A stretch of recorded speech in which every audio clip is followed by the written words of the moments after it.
I'm David Hepworth. Thanks for clicking this Word in Your Ear podcast, videocast, thing for which there is no name. Mark Ellen and I have been creating in this line since 2007. And if any of it has met with your approval, then please click to subscribe because it helps. Leave a comment because we like to hear from you, and maybe even consider becoming a Patreon supporter because then, well, you'll be one of us. Visit patreon.com/wordinyour-ear for details.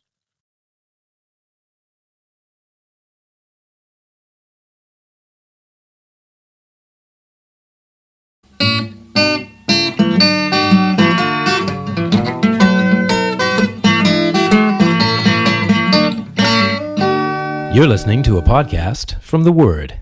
So, Mark, have you heard the news?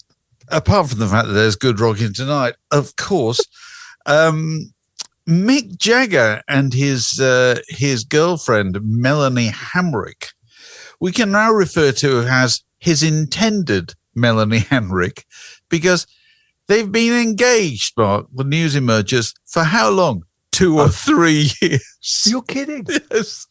She gave an interview to People, I think, and she said, maybe one day we'll marry, maybe not.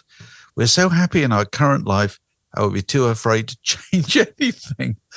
Now, I'm sorry, I don't believe that she's perfectly happy. Do you, Mark? Not remotely. Yes. I mean, if Mick Jagger said he wanted to marry you, best get in there quick. When you think, I don't want to sound wildly cynical, but if things went wrong, at least you'd come out of it with a wedge. Well, yeah, presumably some kind of wedge has been Arranged guaranteed. I mean, I do not understand. You know, long engagements are a weird feature of modern life, aren't they, nowadays? They never used to happen at all in the past, did they? When people... Well, they're a big feature of modern life now because the drama of the build-up to the event is so enormously important, and also because the event itself is so complicated. Back in the day when people like you and I got married, you kind of basically you agreed to get married, and then you kind of... You got married. Booked the little hall, and you know, you got some coronation chicken and some cardboard plates. You see, how many weeks... Disco. How many weeks... notice? I came to your wedding. We came to your wedding. How many weeks' notice would that be? It can't have been more than like 5 or 6 weeks. I think it was about 6 weeks. Yeah. That would be kind of standard in those days, wouldn't it? Absolutely, and that seemed fine. So if you're not doing anything, we're getting married on so and so. You know, turn up and. But now there's a week-long event in Prague where everyone's dressed as a penguin, gaffer taped to a lamppost. Of course. Yeah. And but this account I was reading makes the point that she wasn't yet born. This is Melanie Hamrick, who's 37. She was not yet born when the Rolling Stones were making Dirty Work in 1985, 86, or what it was. She's the album, the Rolling Stones album that is closest to her date of birth is Steel Wheels. Oh my God. No. It makes you think, doesn't it? Absolutely extraordinary. So there you are. More news on Mick Jagger's marital career as we have it. You've taken the step of watching Adolescence, haven't you? I watched Adolescence, which is fantastic, although, Dave, I don't recommend it if you've had a long and challenging day. It's not the most relaxing. It is pretty dispiriting, but it's fantastically good. I mean, on a really boring technical note, apart from the fact that the acting is so stunning, these teenage kids, phenomenal. On a boring technical note, as you will know, there are 4 episodes, each one shot in a single take. Oh, really? Yeah, a single take. And I think they rehearsed they would do 3 days on each take. And they would rehearse up to 16 times, or shoot it 16 times, and choose the best. They didn't edit them together. They chose the best single take shot from that. I mean, the amount of pressure when your part is 57 minutes into a single shot take that's gone perfectly. It's unimaginable. But no, the thing that struck me was there's only 3 songs in it, 3 bits where music arrives. And is used in any kind of strong. The rest is incidental music, you know. And one is "Take on Me" by Aha, and the other is a Norwegian songwriter called Aurora. But the other key song, which is rearranged and sung by a a children's choir, is Fragile by Sting. I always think it's so interesting that, I don't know, people our age have kind of grown up with that sort of rock press consensus, haven't we, about what's fashionable and what isn't fashionable, which matters not a jot to anybody under a certain age, and the idea that Sting, who's found it very, very hard to ever be fashionable, to ever be voguish, whatever he does seems to be misinterpreted or reflects kind of rather poorly on him, is the main part of the soundtrack of what is genuinely the hippest and currently the most successful streaming event in the world, isn't it? Yeah, I don't know how much some guys think things about whether he's fashionable or not. They don't. Because I'm really fond of Sting, but I'm also aware that people find him a bit uncomfortable about him, Well, yeah, some people. I tell you what's interesting is that, don't you think that film, when used in film or television, music has its greatest impact nowadays, and most kind of honest impact, when it's taken away from the normal context of whoever performed it, and the normal context of music radio or being played on an album, that curious old-fashioned thing, or a stream or whatever. Whereas if you're watching a film or a TV, anything dramatic, and suddenly this one piece of music, out of all the billions of pieces of music that could have gone into that slot, this one piece of music appears and commands your full, not just your full attention, but also your kind of sympathetic attention in a way that it wouldn't happen if it was in any other context. And so we fall harder for music when it's used in dramatic circumstances, in films and TV shows, than we do in any other circumstance at all, I think. That's so true. And that is increasingly the case, that, the thing I always think of is Lindsay Anderson's If, from whenever it was, 1968. Oh, Sanctus. There you go. And which is, I don't know if it starts, but it has one shot of, is it, I don't know, Marlborough College or some grand old public school, looking rather beautiful over the cricket pitches and so forth. A shot that would now be done by a drone.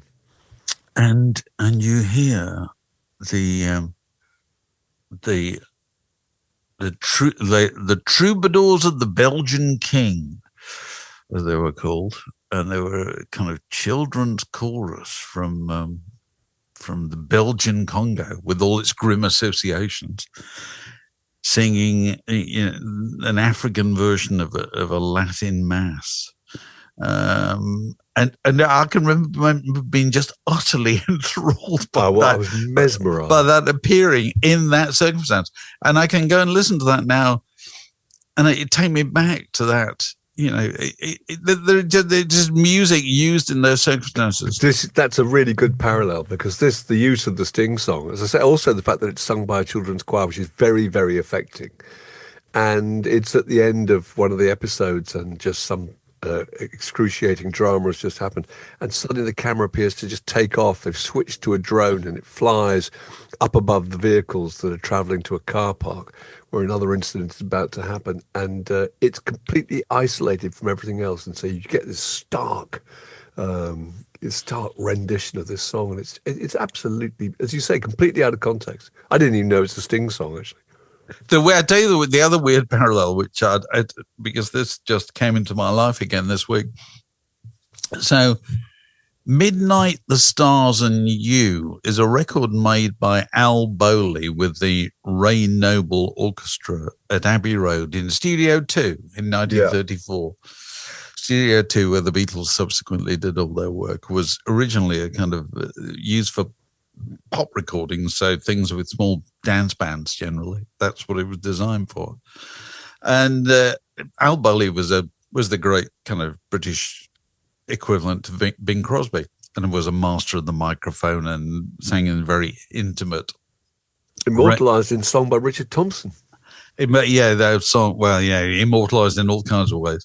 And there was a Richard Thompson song called Al Bowley's in Heaven. But that record that kind of sentimental romantic masterpiece was picked up by Stanley Kubrick in 1980 when he made The Shining. And The Shining is the idea that all kinds of dark deeds took place at the Overlook Hotel back in the 1930s. And when the director wants to take you back to the ghoulish goings on in the dance hall of the Overlook Hotel in the 1930s, he plays Midnight, the Stars and You by Al Bowley. And this eventually became so popular that this song has since been used repeatedly in films to transmit a sense of kind of unease or impending menace. Now, there was nothing menacing in the original recording at all, anything but. But thanks to its association with the Kubrick thing, that is then carried forward. And I realized this again this week when I happened to be watching, I don't know if it's on Netflix or one of the streamers, The Critic, which is a drama, a kind of comedy, black comedy drama, starring Ian McKellen as a theatre critic. And suddenly this tune comes over the soundtrack, and I think it carries such an association of menace with it, thanks to 45 years ago what Stanley Kubrick did with it. I don't know if it'll ever regain its its original kind of romantic glow. It will always be unlikely, somewhat tainted forever, somewhat dark. But anyway, The Critic. Actually, I can't find it quite diverting for a while. And but it did strike me what an extraordinary nostalgic thing it is to have anybody sufficiently bothered about a critic to write a kind of dark comic drama about a critic, And this guy, McKellen, plays a kind of rather grand theatre critic who starts or finishes careers with just one slash of his pen. It's as simple as that. That was the attractive thing, wasn't it? The idea that these people could make or break a movie, they could open or close a play. Somehow that level of power just seemed thrilling, which they don't have anymore. Actually, let's be honest. But well, I suppose it's interesting. The theatre, they possibly do. They always used to say Clive Barnes could open or close a play on Broadway. Clive Barnes, he didn't write for the New York Times. I can't remember who he wrote for. I think he was British. And anyway, he was the god of the theatre critics. And it's probably the case nowadays still that if the New York Times and the Washington Post say that your straight play is not very good, you're probably not going to get over that. It's going to be a struggle. Because it's just a hard sell. But generally speaking, certainly in music and things like that, they don't have the kind of power that they reputedly once had. I'm never quite sure whether they really had it. The funny thing about reviews is that the only people who really remember them are the people you wrote them about. Isn't that true? That you never forget them. They never forget. I know, which you and I have run into many times, just bumping into people. You think, gosh, did I ever review them? Oh God, I hope I said something kind. Was it the Hope and Anchor in 1978? And they'll know. You can tell from that look in their eyes. And also, the terrible thing about reviewing is that if you're attempting pathetically to be funny, it's so much easier to be funny if you're being negative. It's true. Very, very hard. It's like that whole thing about writing a happy song. Writing a happy song is very, very difficult. There's not much to say. Yeah. You've got a smaller repertoire of things to choose from, but to write a sad or miserable or vengeful song is easier. And it's the same with reviews. It's very much, when I was at the NME, Julie Burchill made pretty much an entire career out of just being horrible about everybody. Very, very rarely nice. Only once nice, I think, about the Tom Robinson Band, and that was about it. But did you? I put it to you. He said, grasping his lapels like Charles Lawton playing a barrister. Did you or did you not, Mr. Ellen, when Ms. Burchill wrote the negative reviews? Did you read them? Oh God, yes, and I can still remember them. It's as simple as that. I remember Charlie Murray on The Clash. Do you remember that? This is one garage band that should be left in the garage with the motor running. Absolutely. And I'm sure he still wakes in the middle of the night sweating and thinking about writing that, but it's such an easy thing to do. He does. I've gathered a few classic music reviews. I can remember. Well, I do like Ed Ward on writing about Abbey Road in Rolling Stone, where he said at one stage in the review, he says, "Side 2 is a disaster." Well, I'm sorry. That's funny, you know. It really is. Paul Gambaccini also wrote about Rolling Stone on the Archies. It says, I remember seeing this because it was a very short review. I think it was only 2 lines. It said, contained within these grooves are 12 convincing arguments against the capitalist system. Brilliant. Yeah, fair enough, you know, but what do you say about the Archie's greatest hits, you know, really? I know. Why they're reviewing it anyway, just so they can say something mean, you know. Talking of the Archies, I happened to be, so a slight tangent to the Archies here. I happened to be playing an old Bob Marley record the other day from 1976. What does he do? Sugar, Sugar by the Archies, you know. Yes, this is only a few weeks before, you know, Catch a Fire or Slave Driver or whatever. He was quite quiet about that. Quite happily trotting out Sugar, see that Sugar. on any Island box sets, did you? Yeah, you won't get that. You won't get that. No. But I'm rather with, you know, there's some of them that I sympathise with. Melissa Mills reviewed the first Uriah Heep album in Rolling Stone. She said, if this group makes it, I'll have to commit suicide. Well, she stopped reviewing. I know that. That's certainly the case. But some of them I rather sympathise with. I think you provided it. John Landau wrote about Jimi Hendrix, Are You Experienced? Where it's Jimi Hendrix's first album, isn't it? The poor quality of the songs and the inanity of the lyrics too often get in the way. Now, I'm sorry.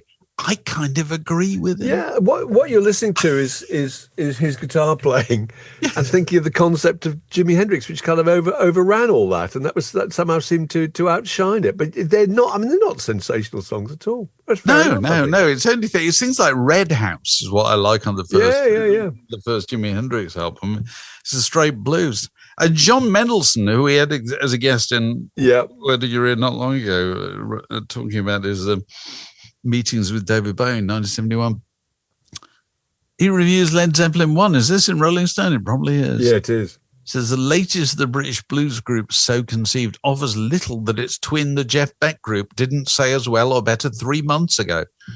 You see, I kind of agree. You know, do you remember the Jeff Beck group? Yeah, they were really fantastic. Jeff Beck group were, the classic lineup who made Truth and Beckola, where Jeff Beck, Rod Stewart on vocals, Mickey Waller on drums, and Ron Wood on bass, wasn't it? Am I right? Yeah. And Nicky Hopkins, although I don't think he was a member of the group, played piano.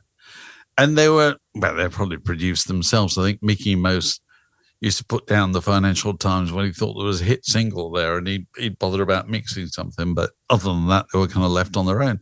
And I think many people thought this group should be enormous, only they weren't. Because they had Jeff Beck in charge, who had a sort of self-destruct button, didn't he? He just walked out, didn't he? He walked out. He never wanted things to get too big and too out of control, I think. So along comes 3 months later, as John Mendelsohn points out in this, along comes 3 months later, Led Zeppelin, who are immensely determined, brilliantly managed, and, important point, Mark, not called the Jeff Beck Group or the Jimmy Page Group. They're called Led Zeppelin. And that is a very different thing, isn't it? It is. That was always going to hold the Jeff Beck Group back, the fact that they weren't called Led Zeppelin or something comparable. They had no mystique at all about them because they were the Jeff Beck Group. So, but there were many people, and I count myself one of them, who probably thought that they weren't as good as the Jeff Beck Group and that we'd rather we'd been there first and we'd heard the best. But, but obviously Led Zeppelin won that particular race, didn't they? No, they did. Do you remember Grail Marcus on Dylan's self-portrait, Rolling Stone? God, which I think was just, what is this shit? That was the opening line, wasn't it? Yeah, I think so, which is just, you've got to carry on reading, haven't you? It's incredible.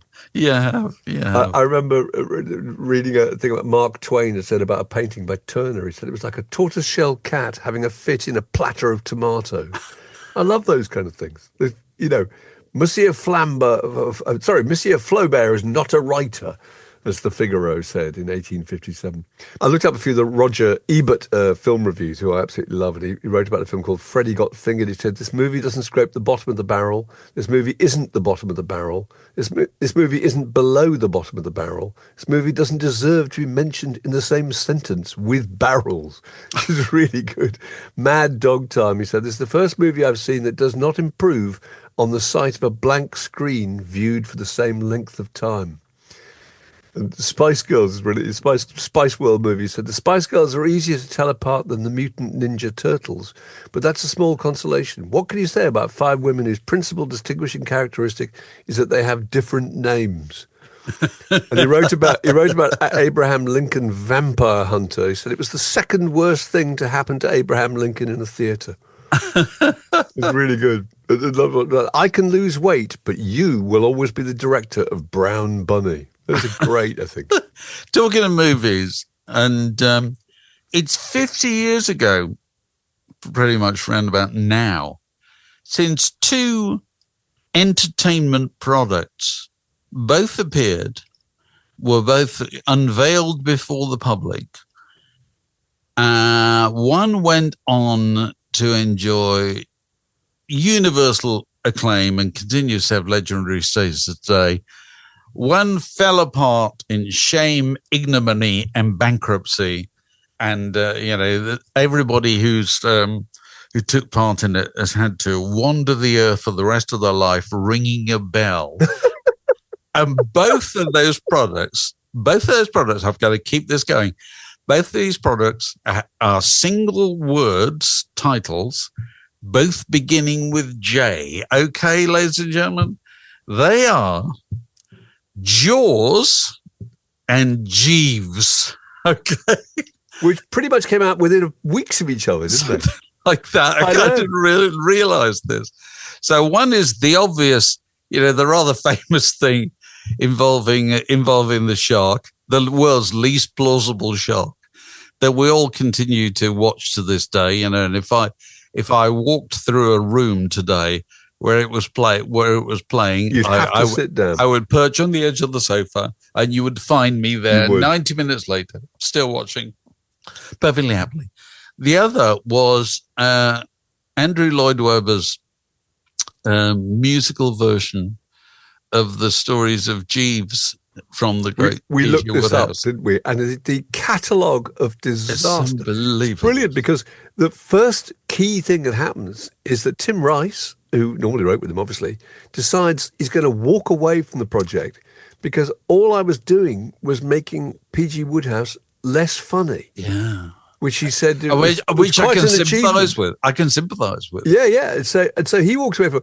So Alan Ayckbourn is then brought in by Lloyd Webber, who's had no experience with musicals, who brings in Eric Thompson, Emma Thompson's dad, as the director, who also had no experience. No, he wasn't director. Was he? Was he director? Yeah, he's the director. Well, okay, whatever. Yeah. I know they talk about, and David Hemmings was the actor. So everybody had fantastic, CV. David Hemmings, Blow Up, and Andrew Lloyd Webber, Jesus Christ Superstar, and Eric Thompson, Magic Roundabout, and Gabrielle Drake. Nick Drake's sister is in it. Nick. And there's an ominous moment when the script arrives and the agent says, just the sound of it falling on the doormat indicated that we have problems, because the play was 4.5 hours long. And then they can't think how to reduce it. And somebody has the idea, why don't we just speak a bit faster? And then eventually they decide they're going to cut one of the key characters in order to save time. This is not unusual in the history of musicals. If you look at, and I've read quite a bit about it, because I love musicals. And I think it's a higher, it's a lower hit rate in musicals than just about any other sphere of creative endeavor. There's just something about musicals that makes it so hard to get them right. And the only way they know is when they put it out there and they go and do it in previews for months and they chop out acts, they fire actors, they change directors, they change the sets, they change absolutely everything, all trying to produce just that kind of little bit of magic that makes a bunch of people who go into a theatre and if the curtain's risen and 10 minutes later they've still got a smile on their face. If you've done that, you've probably got a hit, you know what I mean? But more often than not, you've got an audience going, I'm not really sure about this. Because it's quite really interesting if you look at the history of this, that Lionel Bart came straight out of Oliver. And what was his next one? Twang, which was the story of Robin Hood, which died like a louse in the Russian's beard. You know, what a great title, Twang. It's just hilarious. Well, it's hilarious. It's hilarious now that it's flopped. But if it had taken off, you'd have thought, it's like if somebody said to you now, do you know what? In the late 70s, somebody had an idea for a musical. Don't laugh. And where all the characters were on roller skates throughout, and it was called Starlight Express. You'd go, they didn't, did they? All about. You know what I mean? Well, it worked. The ones that work are no less ludicrous than the ones that don't work. And it's just that the way it is. But no, that account of the production of Jeeves, which they go backstage to comfort David Hemmings, who knows it's been an absolute turkey, and he's just gibbering naked in the corner of a shower with the water on. They say, "Come out! It's not your fault. It's not your fault." Well, he's like, "It's not your fault." He's the poor bugger. You see, and here's the truth. Yeah, this is why people feel really strongly about theatre critics in a way that they don't feel strongly about cinema critics and music critics or whatever. Is that if you get a bad review, the poor actor's got to go on stage tonight. Yeah. They've got to do it as if they haven't had a bad review. And when it's not going swimmingly, the thought must enter their heads that maybe the reviewer was right.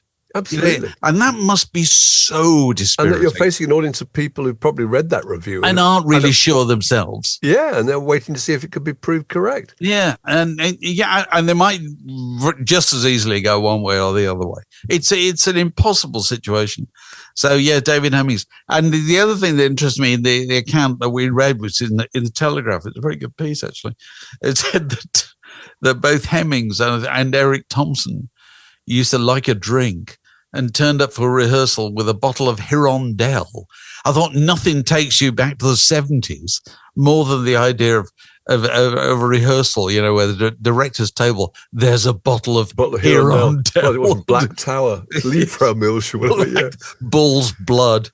Gabrielle Drake was recited in that piece, quoted rather in that piece, and she said, years later, I can still recite some of the more toe-curling lyrics. Even Mr. Moon's begun to snore. Good grief, no more. She said, I dined out on it a lot. She said, if you're going to be in a flop, best be in a huge one. No, I don't. Which I think is really good. She wasn't in the front line. She wasn't taking the real flack, Well, I don't. It's probably how old would she be? She'd be about 25 or something like that.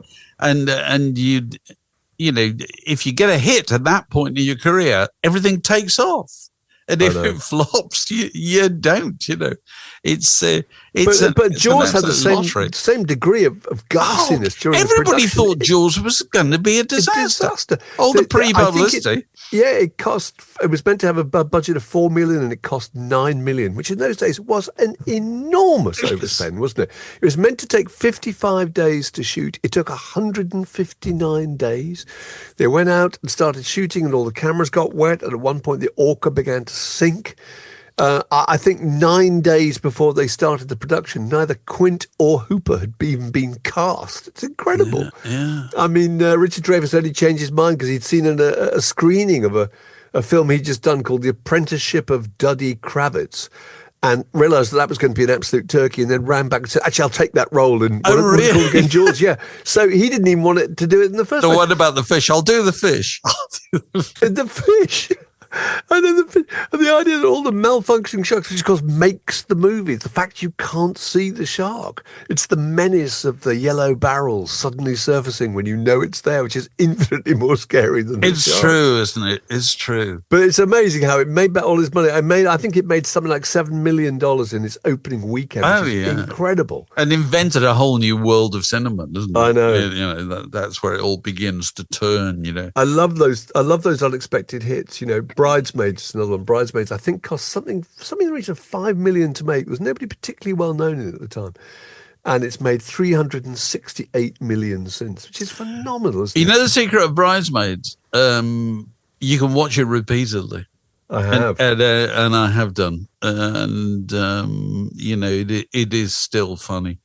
But yeah, I do feel, you know, the pain that Andrew Lloyd Webber and all concerned must have gone through as a consequence of that, because it just takes years to get back on the horse, doesn't it? After there's such a blow to everyone's confidence, you know, in a flop like that, you know. So it's a lottery. Were haunted by it. I think Andrew Lloyd Webber still never completely recovered. Actually, haunted by it. No, absolutely. I think Alan Ayckbourn can just about talk about it. Yeah, and you know, Andrew Lloyd Webber not so much.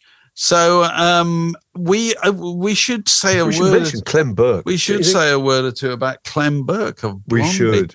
The drummer of Blondie, whose death was announced this week at the age of 70. So a fantastic drummer, one of those drummers who you can immediately tell his style, that you think it's a kind of rock drummer playing pop songs, that staggering kind of propulsion, that the no frills, lots of tom-toms, not many cymbals, ferocious pace and pulse and drive. And I think it's partly what made those records. That they weren't just pop music was associated with being something kind of light. And it was so driven and so... There's a lovely bit in Union City Blue where he has what are effectively drum solos. He suddenly kind of... there are little breaks where he kind of does these little riffs, you know. But I think he was a really important part of the group's success anyway, because he joined in, didn't he, 74, 75 when he was 20. Weirdly, 10 years younger than Debbie Harry. And he was very keen on Mike Chapman working with them. And which is interesting in itself, because Mike Chapman was smoky, racy, Susie Quattro mud, wasn't it? And sweet. And suddenly this is the hippest New York underground rock band working with them. And he really saw the value in it. And Mike Chapman really liked the records, but he didn't think the production was very good. It was one of those cases. Like we discussed before, like Glyn Johns with the Eagles, where the producer comes in and tells the group what they're good at and what they're not good at. You know, because groups very often have a completely wrong-headed idea of what's fascinating about them. And that Blondie could easily have gone off and been, you know, Tough Darts or you know, any number of kind of New York groups that are pretty much forgotten about now. And well, it was Chris Wright, wasn't it? It was Chrysalis Records had kind of bought their contract, and the previous album, Plastic Letters, which is still produced by Richard Gotterer, who'd done the first one, I think. And it's very interesting because the two hits on Plastic Letters were Denis, which was an old Randy and the Rainbows pop song from early 60s, I think. And the other one was I'm Always Touched by Your Presence, which is a kind of classic Blondie, what came to be the classic Blondie song. Well, that was written by Gary Valentine, who then left the group. So there was no great, you know, source of song material in the group, but he was the one. Chapman came in and but said, he also built it up, didn't he, layer by layer, and he just had a completely different way of working it. Well, he made them rehearse like crazy because he said they weren't good enough musicians. He said they were the worst group I've ever ever worked with, and he said they were also really hard to work with because he contrasted this with Suzi Quatro. He worked with Suzi Quatro for years. He said Suzi Quatro, a delight to work with, a professional, and whereas Blondie, they didn't like each other. He said, sulky, lazy, uncooperative, sarcastic. It's apart from possibly Clem Burke, But it's really interesting. And then, of course, all that changed because they really fell out and people walking out of the studios and virtually coming to blows. And then suddenly 5 hits, didn't they? Absolutely extraordinary. They had, I think it was Hanging on the Telephone one way or another. Hanging on the Telephone, which again they had not written because that's Jack Lee, wasn't not Jack Lee. The other guy, I can't remember the Nerves. But the breakthrough was obviously Heart of Glass, and there are demos of them doing Heart of Glass a couple of years earlier, which I does not need repeating. They don't bear the slightest resemblance to what came out, because he was the one who said to them, well, what are you listening to? What do you like? And they said, well, Donna Summer. He said, all right, fine, we're going to make a Donna Summer record, And so they had an automated percussion, which Clem Burke then played over the top of. Yeah. So you get that kind of rock attack with the disco sound. And that then became the thing that absolutely made them huge. And also, he had amazing sort of, his clothes were phenomenal, I think. A kind of mod styling, kind of pop art T-shirts. Those snappy jackets. He reminded me a bit of Dave Clark. Yes. Same kind of haircut, actually. But that incredible sort of, really wanted to make his presence felt. Extraordinary. Yeah. This is Word in Your Ear, down the rock and roll rabbit hole since 2007. All right, so any other business? What have we been doing in the last week? We talked to Dave Pegg. We talked to Dave Pegg. Oh, it was wonderful. Dave Pegg, bassist of Fairport Convention. Well, he was fantastic. Since 1970, ladies and gentlemen, the bass player of Fairport Convention. Still 77 years old. And still smiling. Lost his smile about organising the Crop Ready Festival this year, as ever, in early August in Oxfordshire, and he painted a beautiful picture of Crop Ready, which both you and I have been to, and it's so right. The idea of people arriving by narrow boats, and people arriving not just with folding furniture, but with settees that they carry out and stick into the field and sit there with their pewter ale mugs all day, just sitting there watching Fairport Convention. I thought, that sounds absolutely brilliant. Yeah, and he was talking about, he comes from Birmingham, and he used to be a member of the Uglies with Steve Gibbons and played in various Birmingham bands, Robert Plant and all those, John Bonham and all these kind of people. And he went to the same school as Denny Lane. Denny Lane was was older and was the one everybody had envied on the guitar. And I was looking this up later on, and I think I'm right in saying it's Yardley Grammar School. And so it's got, you can look up any school nowadays on Wikipedia. Absolutely any school. And you look up all the former from people. Harrow to Bash Street, it will all be there. And there will always be a section saying famous alumni or famous former pupils or whatever. And I always find these things absolutely fascinating to look at, because what I love is the range. And so at Yardley Grammar School, it's got Dave Pegg, bass player, Fairport Convention. Sir Tim Berners-Lee invented the internet. I love it. Now, I looked up Westminster, where Shane McGowan went. Right. And he was there at exactly the same time as Ruth Kelly, the former education secretary. I love things like that. Right, yeah. Joanna Catterall of Human League was at the same school in Sheffield as the first British woman in space. Just the idea of these people probably in the same class. It's brilliant. Yes, yeah. Gog and Cameron Diaz, I think, were in the same class. Yeah, well, one gets invited back to school to speech day, and the other one doesn't, I would imagine. Because there is something about being the bass player of Fairport Convention for, 55 years that is honourable. and yet kind of humble, isn't it? You know what I mean? Whereas inventing the internet, that's quite something, isn't it really? So, if anybody out there is, their school, maybe, if they went to a school where there was, somebody who used to play the accordion in Jethro Tull, and there was also somebody who split the atom. We'd like to know, wouldn't we? We'd like to have those two names. So, get in touch, usual places, and let us know. So that was Dave Pegg, and he was a joy. Russell Mail. It's up now, and it's very good. Russell Mail of Sparks, really interesting, lovely stuff about him being taken to see the Beatles when he's 10 by his mum. Remember that? And then she takes him a week later to see the Beatles again in Las Vegas. I think. He's good. He's very good.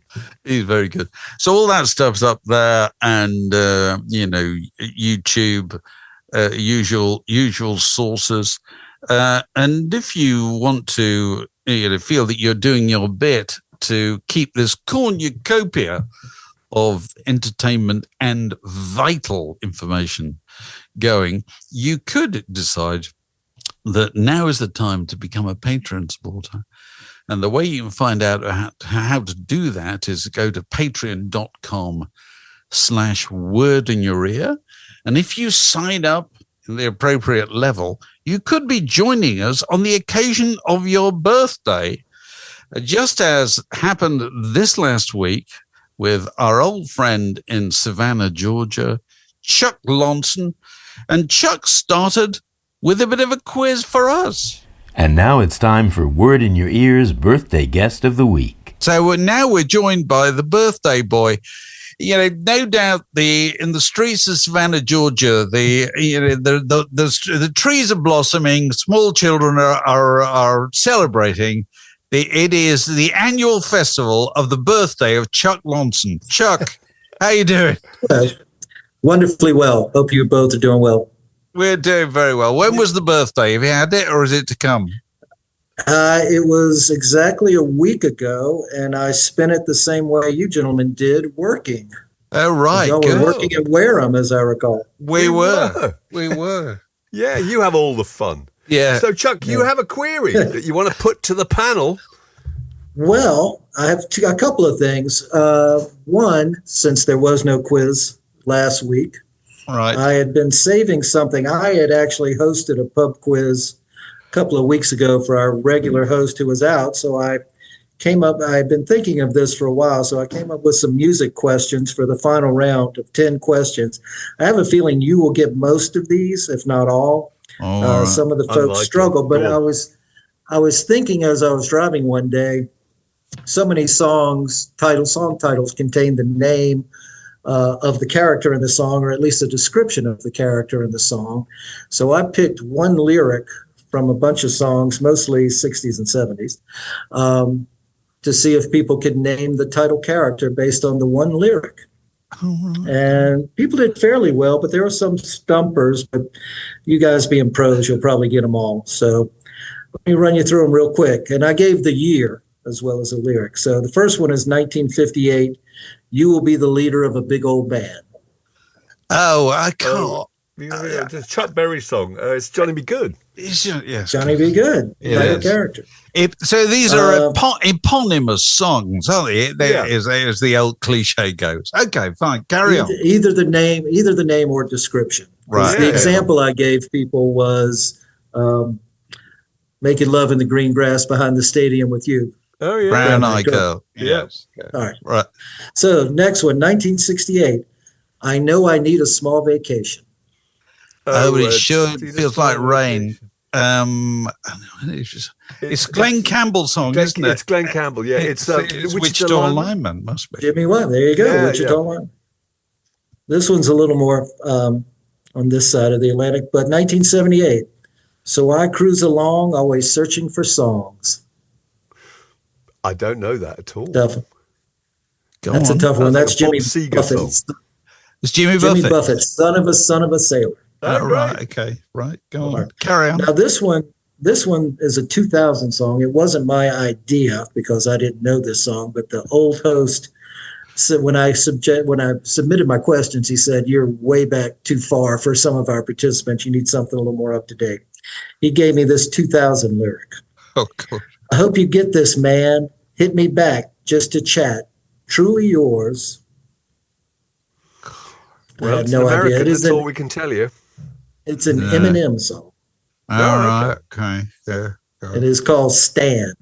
All yes, right. Dan, yeah. Right. So I had never heard of it, so that was good. Great. All right, 1970s, when he works in the saddle and he sleeps in the canyons. Oh, hoping for Christmas oh God, is that an Eagles song? Is it something? Oh, I can hear it. No? Works in the saddle, sleeps in the canyon. Hoping for Christmas Waiting for summer, his pastures to it's change. just strange. Oh, good God, what's it? The people will be listening to this right now, and they'll be God. They'll be shouting at Oh their God! screens.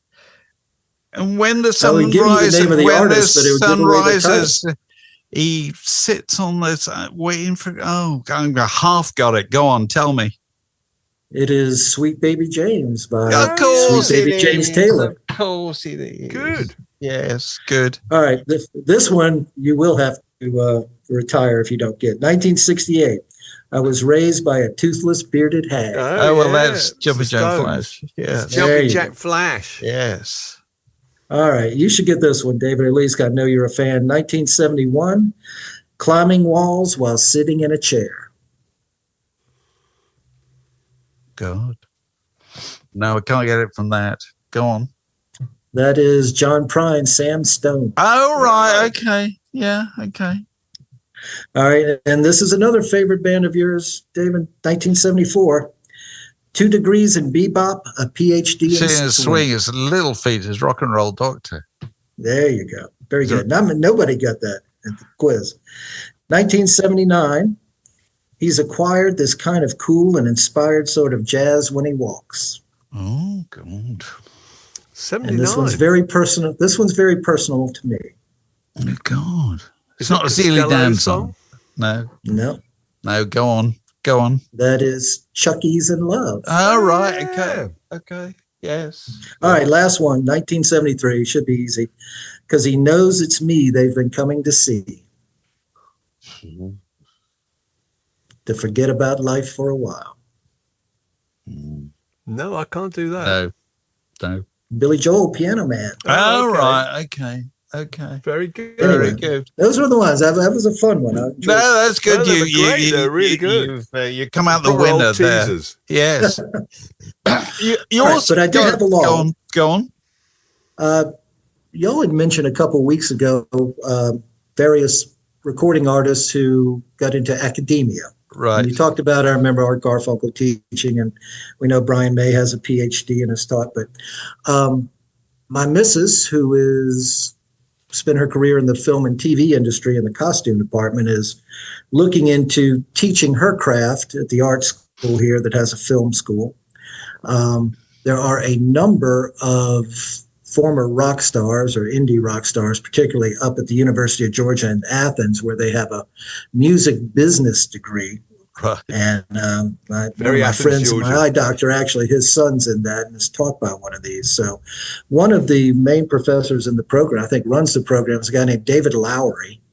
And he was one of the founders of Camper Van Beethoven, which Oh, is a Yeah. 80s band, a very fun band.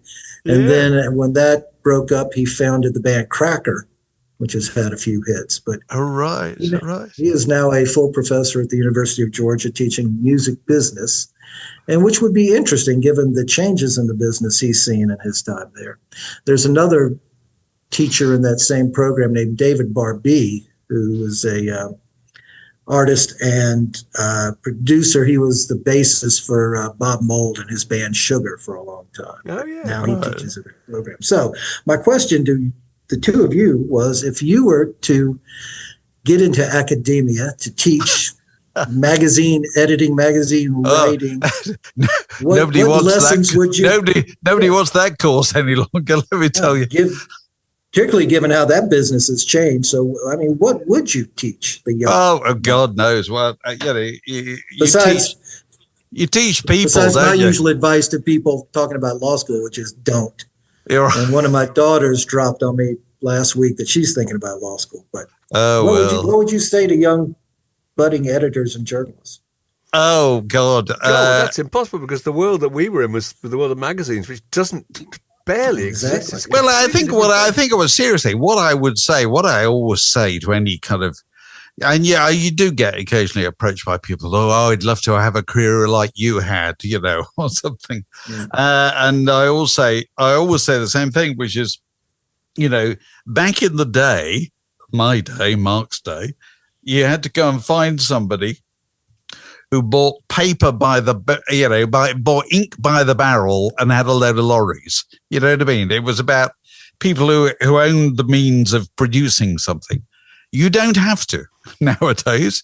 You just start, which is simultaneously enthralling and terrifying, because it's enthralling because you've got the chance do anything. To do it, but it's terrifying because absolutely everybody else can too. So. Because I often quote the piece of advice. Mark and I have a friend, Brent Hansen, who used to run MTV over here in Europe, and what he always says is, "It's never been easier to play, it's never been harder to win," and I think that it's the great truth about pretty much everything. You know what I mean? You can get started. That's never been easier. That used to be really hard. It's not now. But being noticed, and this applies to bands, it applies to journalists, it applies to absolute people, anybody on the internet, being noticed it's a bloody lottery. It's incredibly hard. And also, it's easy to get started, but you miss the editing process. I used to be really impressed if somebody had started their own fanzine. I thought, wow, if somebody can start their own fanzine, that is somebody who's immensely motivated. Or even got stuff in a local paper or whatever, because you've got to go to somebody and persuade them that you're worth publishing. And that's quite a trick, really. Yeah. But, I don't know. There is no more cost of goods to be factored into the equation. No, absolutely. And of course, your young person who comes to you asking for the advice, they tend to be quite nostalgic for an age that they never knew. You know what I mean? It sounds so nice, the idea that there was the Enemy and there was Rolling Stone. Yeah, being a rock critic, being on the road with bands. They like the idea of that, but they can't imagine it. They can't imagine how hard it was to just get to do something like that. So it's very different. No, it's when you said you were going to talk about this, I have one nomination for a rock star who I really think ought to be a college lecturer. Okay. And this is my, if he came to me looking for career advice, I would say, go and be a college lecturer.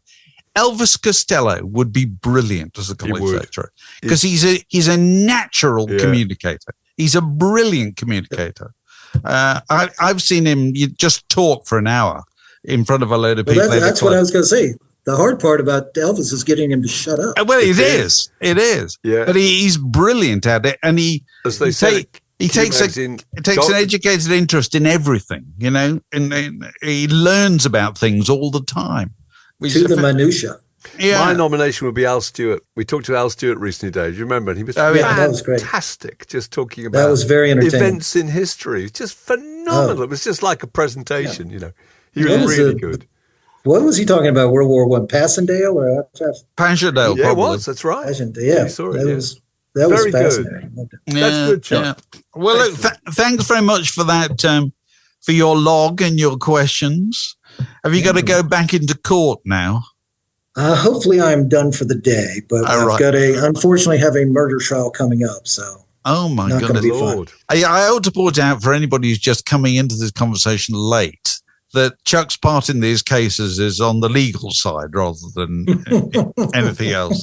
So, so far. And we know him well because he comes to our weekly quiz. Yes. Which we recommend to anybody. We do. So happy birthday, Chuck, and all the very best. This podcast was brought to you by The Word.